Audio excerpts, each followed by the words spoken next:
প্রিয় শিক্ষার্থী, তোমাদের সবাইকে শুভেচ্ছা। আশা করি তোমরা সবাই সুস্থ আছো, করোনাকালীন স্বাস্থ্যবিধি মেনে চলাফেরা করছো। গত ক্লাসে অংশীদারি ব্যবসা সম্পর্কে আলোচনা করছিলাম। একটা অধ্যায় থেকে আলোচনা করতে গেলে অন্তত 5-6টা ক্লাস না করলে তোমরা বুঝতে পারবে না। অংশীদারি ব্যবসা থেকে 2টো অঙ্ক করছি, আরও 2টো ক্লাস অন্তত করতে হবে তোমাদের জন্য। আজকেও নতুনত্ব কিছু আছে, প্রত্যেকটা অঙ্কে আমরা কিছু নতুনত্ব। আজকে আমরা চলতি হিসাবের অঙ্ক করব, ঋণ হিসাবের অঙ্ক করব, যেটা গত ক্লাসে আমরা করি নাই। কীভাবে চলতি হিসাব করতে হয়, কীভাবে ঋণ হিসাব করতে হয় সে সম্পর্কে আলোচনা করব। একটা অঙ্ক সম্পর্কে তোমাদের একটু পড়ে শোনাচ্ছি, পরে আমি পড়ার ভিতর তোমাদের ওইটা ডিটেলস আলোচনা করে শোনাবো। অঙ্কটা তোমরা একটু খেয়াল করো। পলি এবং মলি এটি অংশীদারি কারবারের 3জন অংশীদার। তারা লাভ লোকসান বন্টনের অনুপাত ছিল তাদের 2:2:1। 2015 সালে 1 জানুয়ারি তারিখে তাদের মূলধন হিসাবের উদ্বৃত্ত ছিল যথাক্রমে 4 লক্ষ, 3 লক্ষ এবং 2,000 টাকা। চুক্তি অনুযায়ী মূলধন ও ঋণের উপর তারা 5% সুদ নির্ধারণ করেছে। সার্বক্ষণিক দায়িত্ব পালনের জন্য পলি বার্ষিক 25,000 টাকা বেতন পাবে। 1/1/2015 তারিখে তাদের উদ্বৃত্ত ছিল নিম্নরূপ। পলির চলতি হিসাবে উদ্বৃত্ত ছিল ক্রেডিট উদ্বৃত্ত 80,000, পলির চলতি হিসাবে উদ্বৃত্ত ছিল ক্রেডিট 50,000 এবং মলির চলতি হিসাবে উদ্বৃত্ত ছিল ডেবিট 20,000 টাকা। পলির ঋণ হিসাবে উদ্বৃত্ত ছিল 60,000 টাকা।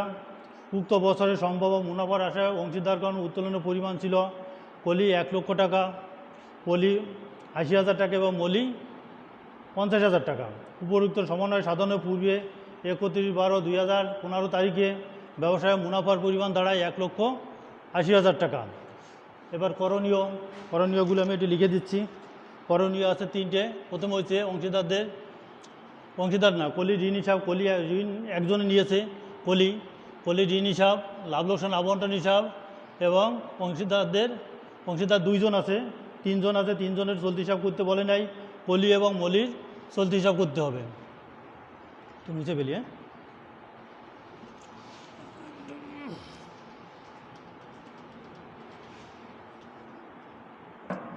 কথা গেছে পলির ঋণ হিসাব প্রস্তুত করো। পলির ঋণ হিসাব প্রস্তুত কথা আগে আছে।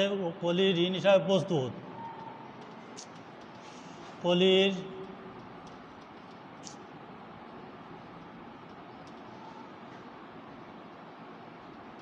ঋণ হিসাব প্রস্তুত করো। এই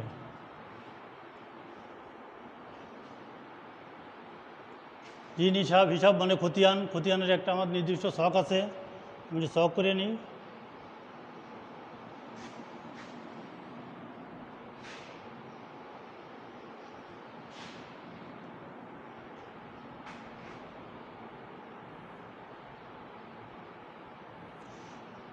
তারিখ, বিবরণ, খতিয়ান 20টা টাকা।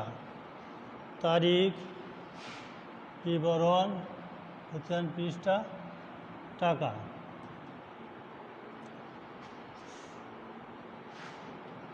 তারিখ,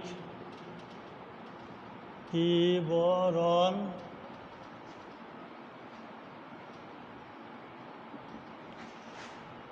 টাকা। তারিখ,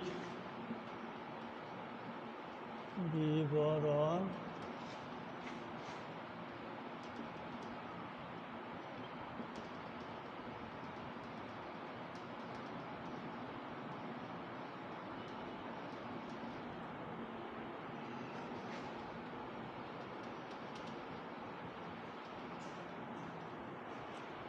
এখানে লিখব পলির ঋণ হিসাব। পলির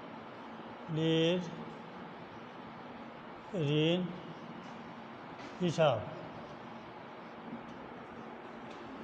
ঋণ হিসাবে শুধু ঋণের পরিমাণ আসবে। ঋণের সুদ বলা আছে 5%। ঋণের পরে সুদ প্রদান করতে হবে। এই 5% সুদ চলতি হিসাবে দেখাতে হবে। ঋণের সুদ ঋণ হিসাবে আসবে না। ঋণের সুদ ঋণ চলতি হিসাবে যাবে, ঋণ হিসাবে শুধু মাত্র পলির ঋণ হিসাব, ঋণের যে গাছ টাকাটা সেটা যাবে। ঋণের পরিমাণ আছে এখানে 60,000 টাকা।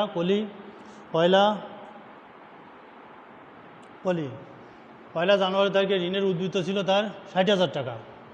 এখানে লিখব তারিখের ঘরে 1 জানুয়ারি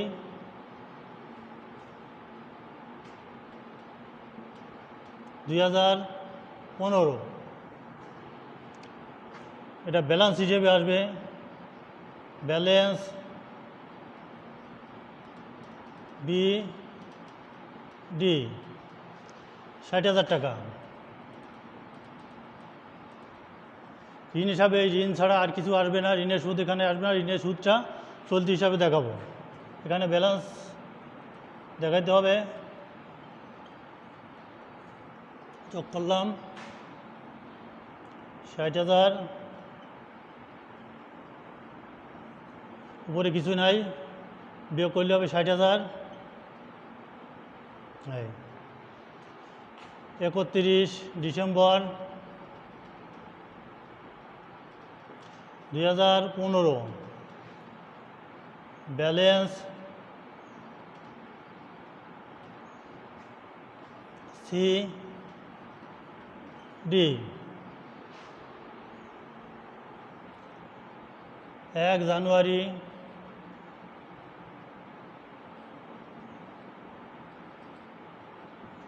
2016, ব্যালেন্স BD 60,000 টাকা।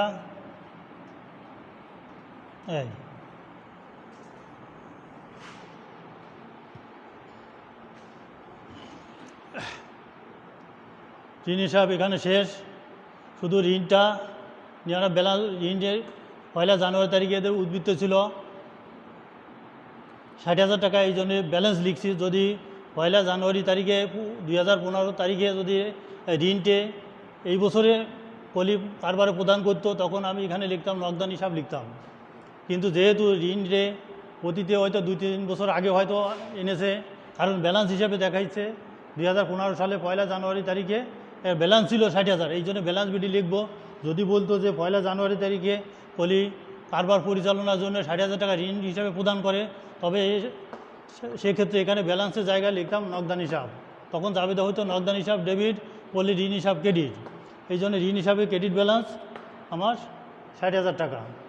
ক দাগ শেষ। এখন খ দাগে লিখব লাভ লোকসান আবন্টন হিসাব। এখন ক দাগ বুঝতে পারি।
পলি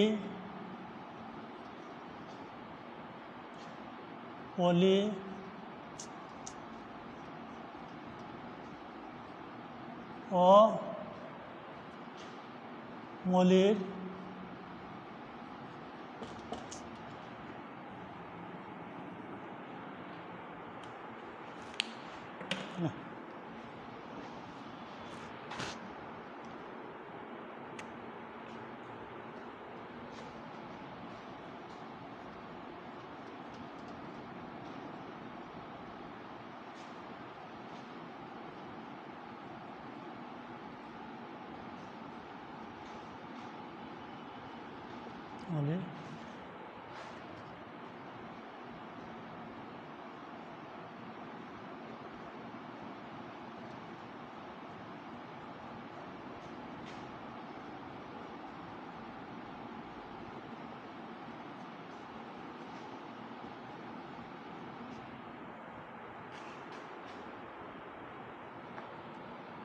2015 সালের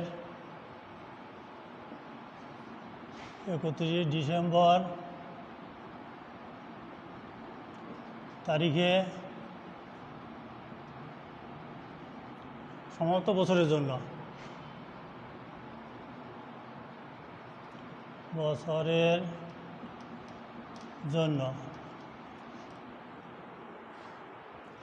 লাভ লোকসান আবন্টন হিসাব সারা বছর ধরে করা হয়, এই জন্য সমস্ত বছর লিখতে হবে।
লাভ লোকসান আবন্টন হিসাবে যে উদ্বৃত্ত নিট লাভ লোকসান আবন্টন হিসাবে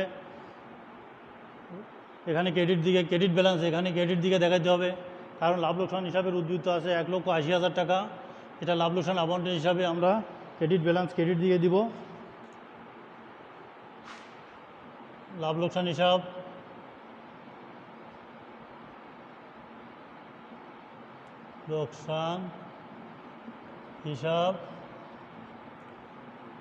নিট লাভ 1,80,000 টাকা, 1,80,000 টাকা।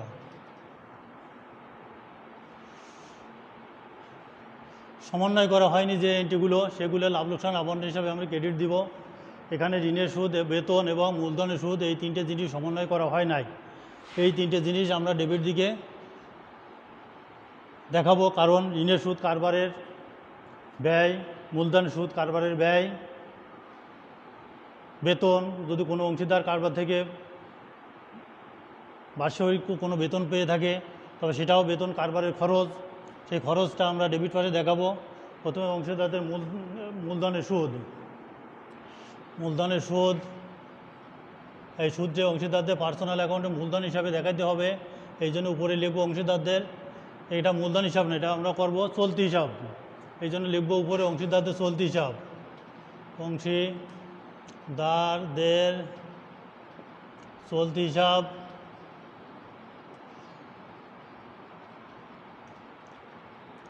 ব্র্যাকেটে মূলধনের সুদ,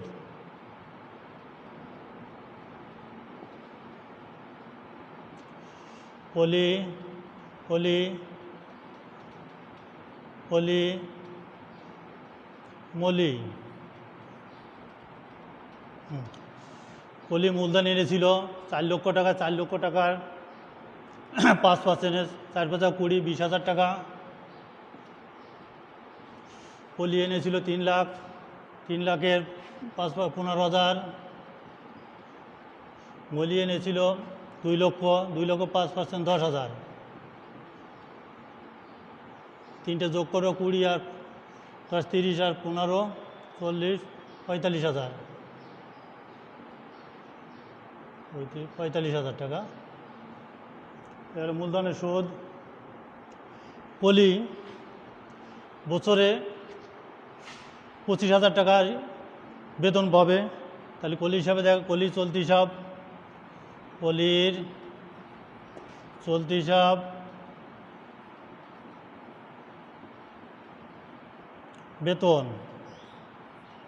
বেতনের পরিমাণ আছে 25,000। পলি ঋণ হিসেবে কারবার প্রদান করেছে 60,000 টাকা, সে ঋণের উপর 5% সুদ, 60,000 টাকার 5% সুদ করলে হবে 530, 3000 টাকা। তাহলে কলির চলতি হিসাব, কলির চলতি হিসাব, ঋণের সুদ, ঋণ আছে তোমার 60,000 গুণ 5%, 530, 3000 টাকা। নেট লাভ ছিল 1,80,000 টাকা। বন্টনযোগ্য খরচগুলো আমি এইটা 45, 25 আর 30 এটা বিয়োগ দেওয়ার পরে যেটা থাকবে সেটা বন্টনযোগ্য মুনাফা। এই বন্টনযোগ্য মুনাফা অংশীদারদের ভিতর তাদের অনুপাত আছে 2:2:1 অনুপাতে। 2, 2, 4 কলি পাবে 5 ভাগের 2 ভাগ, কলি পাবে 5 ভাগের 2 ভাগ এবং মলি পাবে 5 ভাগের 1 ভাগ। এইভাবে তাদের চুক্তি অনুযায়ী যেভাবে মুনাফা ভোগ করার কথা আছে সেইভাবে তাদের ভিতরে আমি বন্টন করে দিব। 1,80,000 টাকা,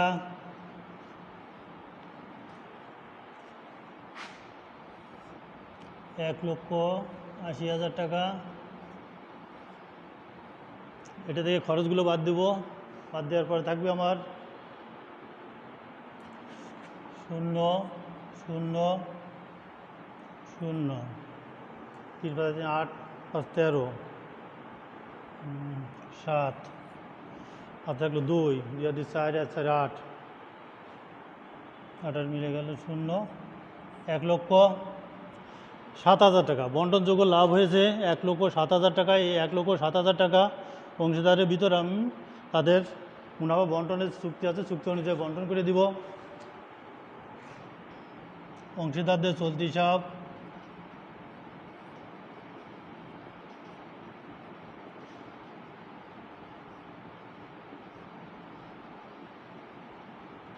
মুনাফার অংশ,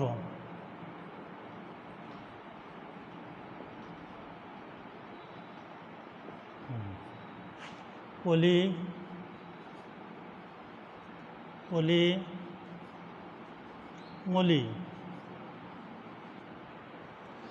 'পলি' এবং 'মলি'। 1,07,000 গুণ 2-এর 5, 1,07,000 গুণ 2-এর 5, 1,07,000 গুণ 1-এর 5, 2:1 অনুপাতে। 1,07,000 5 দিয়ে ভাগ করতে হবে, 2 দিয়ে গুণ দিতে হবে। এটা আসতেছে 42,800, 42,800 টাকা, 42,800, 21,400। এই যে 1,07,000 টাকা চুক্তি অনুযায়ী যেভাবে বন্টন করা ছিল 2:1 অনুপাত, 1 অনুপাতে বন্টন করে দিলাম। কলি পেয়েছে 42,800, কলি 42,800 এবং মলি 21,400।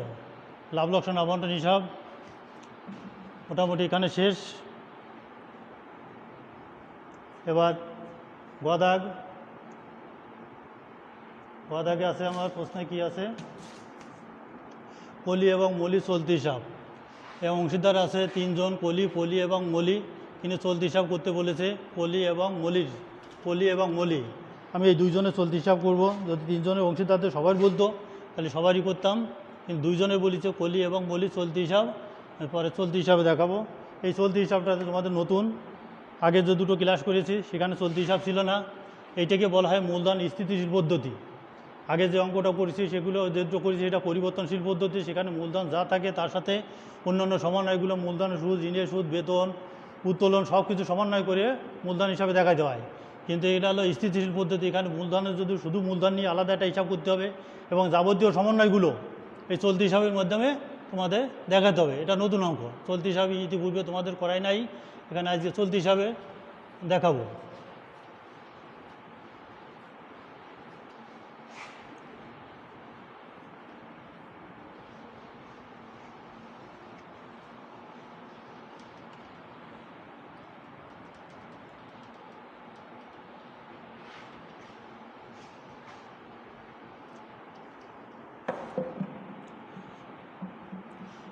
গদা গেছে কলি এবং মলি চলতি হিসাব। কলি ও মলি চলতি হিসাব গদা গেছে কলি ও মলির চলতি হিসাব।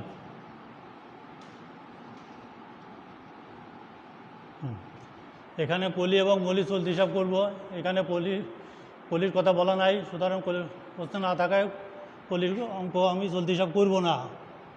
এটারও নির্দিষ্ট একটা ছক আছে।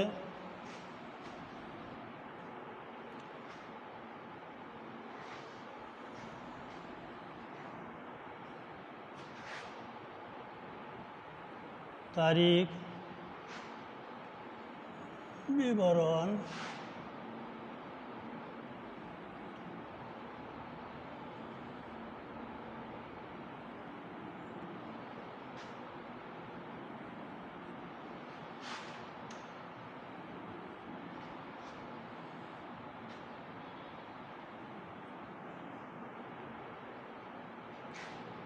ডেবিট দিক, ক্রেডিট,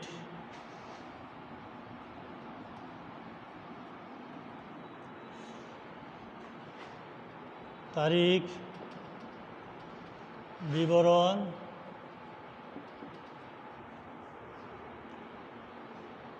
টাকা, পলির টাকা, পলি, মলি, তারিখ,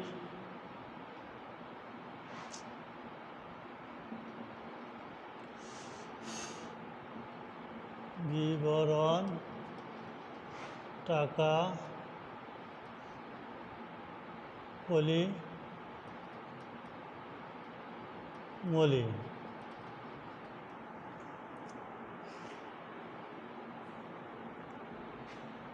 এরপরে হেডিং লিখতে হবে কলি ও মলি চলতি হিসাব। কলি ও মলির চলতি হিসাব।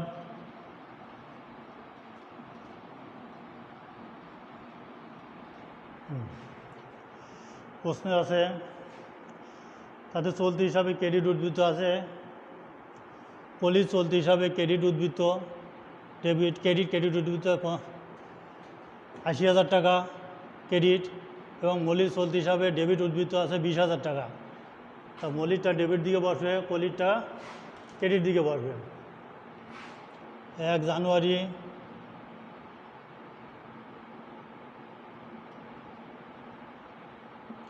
2015 ব্যালেন্স বিডি,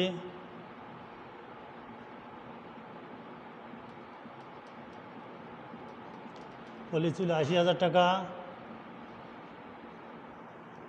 80,000।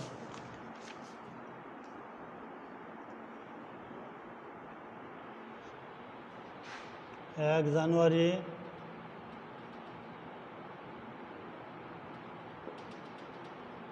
2015 ব্যালেন্স পিডি, মলির আছে ডেবিট উদ্বৃত্ত 20,000 টাকা। 1 জানুয়ারি ব্যালেন্স দুইজনের দুই রকমের।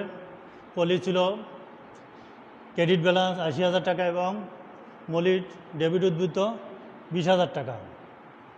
এবার যাবতীয় সমন্বয়গুলো আমরা চলতি হিসাবের মাধ্যমে দেখাবো।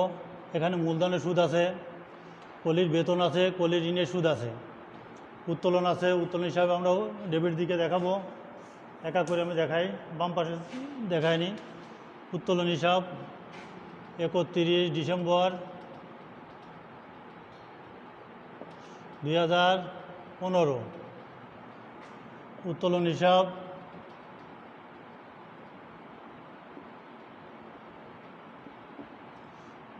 হিসাবের উদ্বৃত্ত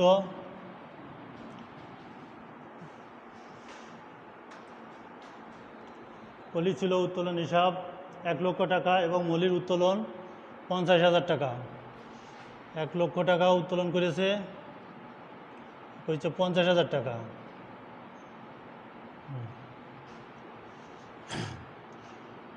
এখানে মূলধনের সুদ যার যার মূলধনের সুদ তার ক্রেডিট দিকে দেখাতে হবে। কলির মূলধনের সুদ কলির দিকে, মলির মূলধনের সুদ মলির দিকে। এটা তারিখ হবে বছর শেষে 31 ডিসেম্বর 2015। লাভ লোকসান আবন্টন হিসাব মূলধনের সুদ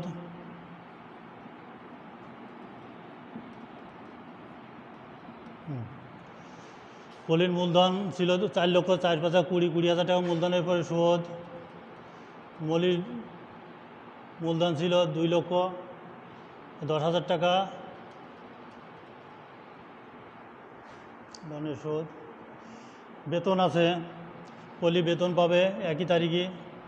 বেতন কলির ঘরে 25,000।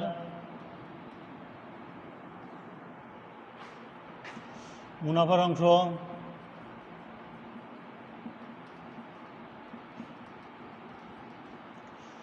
বন্টনযোগ্য মুনাফা কলি পেয়েছিল 42,800, মলি 21,400 টাকা।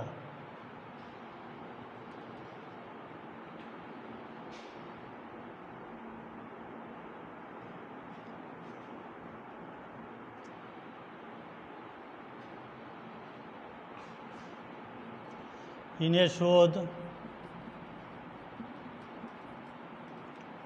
এখানে ঋণের ছিল কলি 60,000 টাকা ঋণ, ঋণের পরে সুদ 60,000 টাকা 5%, 530, 3,000 টাকা।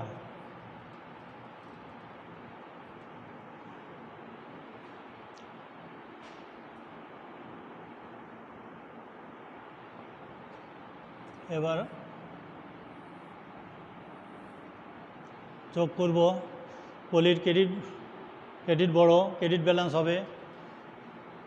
মলির ডেবিট দিকে বড়, সুতরাং ডেবিট ব্যালেন্স হবে। এখানে কলির হবে ক্রেডিট ব্যালেন্স এবং মলির ডেবিট ব্যালেন্স, দুইজনের দুই ব্যালেন্স হচ্ছে। আগে কলিরটা করি। কলির ক্রেডিট আমি যোগ করি। যোগ করলে আমার আসছে 1,70,800, 1,70,800 টাকা।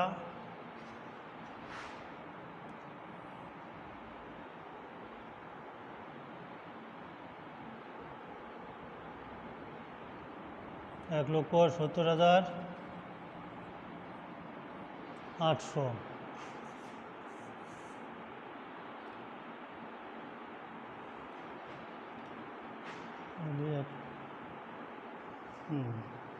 এক লাখ বাদে 70,800।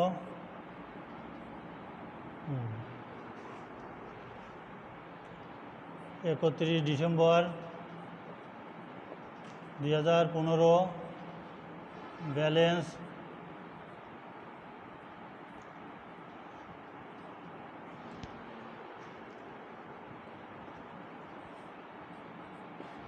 সিডি 70,000। 1 জানুয়ারি 2016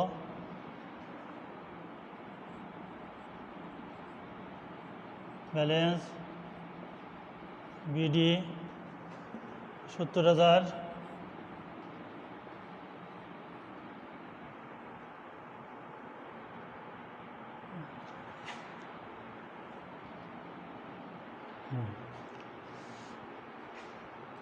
মলির ডেবিট উদ্বৃত্ত, ডেবিট দিকে বড়, ডেবিট যোগ করি 50 আর 20 70,000।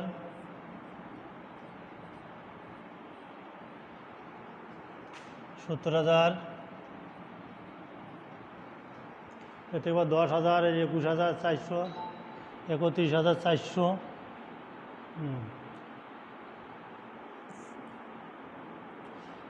এটা বাদ দিলে 38,600, 38,600।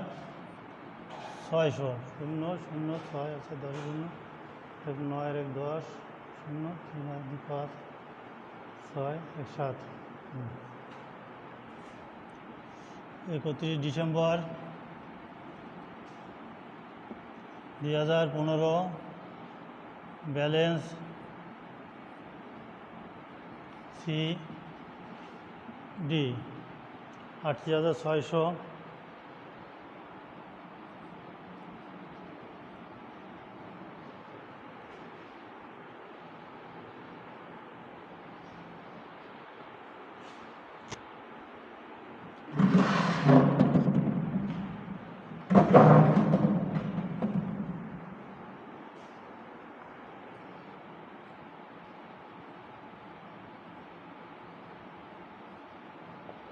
2016।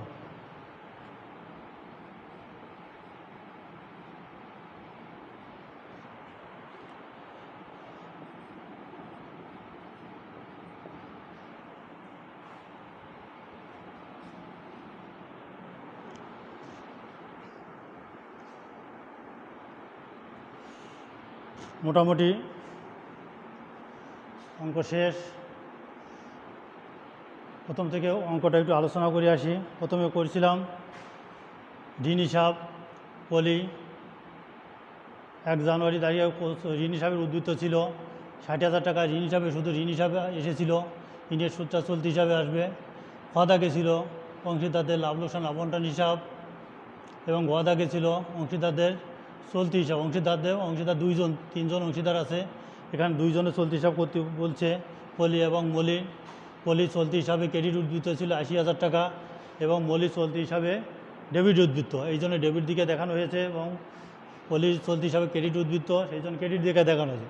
এখানে যাবতীয় মূলধনের সুদ, এখানে ঋণের সুদ, বেতন, মুনাফা, এসব সমন্বয়গুলো এখানে চলতি হিসাবে দেখানো হয়েছে।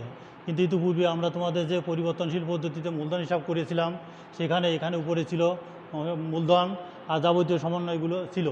একটা হিসাবের ভিতর আমরা চলতি হিসাবে যে ব্যালেন্সগুলো এবং মূলধন হিসাবের মূলধন সেটা নিয়ে আমরা যে করেছিলাম, এটা মূলধন হিসাব, সেটা হলো পরিবর্তনশীল পদ্ধতি। এটা হলো স্থিতিশীল পদ্ধতি, এখানে মূলধন স্থিতি থাকবে এবং যাবতীয় সমন্বয়গুলো আমরা চলতি হিসাবের মাধ্যমে দেখাবো। কারণ পরিবর্তনশীল পদ্ধতির মূলধন হিসাবকে 2 ভাগে ভাগ করা হয়েছে, একটা শুধু মূলধন আর একটা যাবতীয় সমন্বয় চলতি হিসাবে। ওইটারে মূলধনকে সাইড করে নিয়ে যাব, আর যাবতীয় সমন্বয় যেভাবে মূলধন হিসাবে ছিল এখানে চলতি হিসাবের মাধ্যমে আমরা সেটা দেখাবো। আশা করি শিক্ষার্থীরা তোমরা কিছুটা বুঝতে পারছো। যদি কোথাও কোনো জায়গায় বুঝতে অসুবিধা হয়, সরাসরি এখানে ক্লাস না, অনলাইনের ক্লাস, সরাসরি ক্লাস হলে তোমরা হয়তো কোথাও বুঝতে না পারলে সেখানে আমার কাছে প্রশ্ন করতে পারতে। আমি বুঝতেছি না, কোথাও তোমরা দুর্বলতা আছে সেটা বলতে পারলে আমি বলতে পারতাম। তারপরেও তোমরা যদি কোথাও বুঝতে অসুবিধা হয়, তোমাদের আগেও বলেছি, তোমাদের নাম্বার দেওয়া আছে, তোমরা ফোনের মাধ্যমে আমার কাছ থেকে জেনে নিও এই জায়গাটা স্যার আমি বুঝতে পারি না, আমি সেখানে বোঝায় দেওয়ার চেষ্টা করব। এইভাবে তোমরা ক্লাস চালিয়ে যাও। অনলাইনে তো আমাদের ক্লাসের মাধ্যমে যতটুকু সম্ভব তোমাদের ক্ষতিপূরণ করার চেষ্টা করছি। দেখা যাক করোনা ভাইরাস কত দ্রুত আমরা এ থেকে মুক্তি পেতে পারি। আজকের ক্লাস এই পর্যন্ত শেষ করছি, আগামী ক্লাসে দেখা হবে। ধন্যবাদ।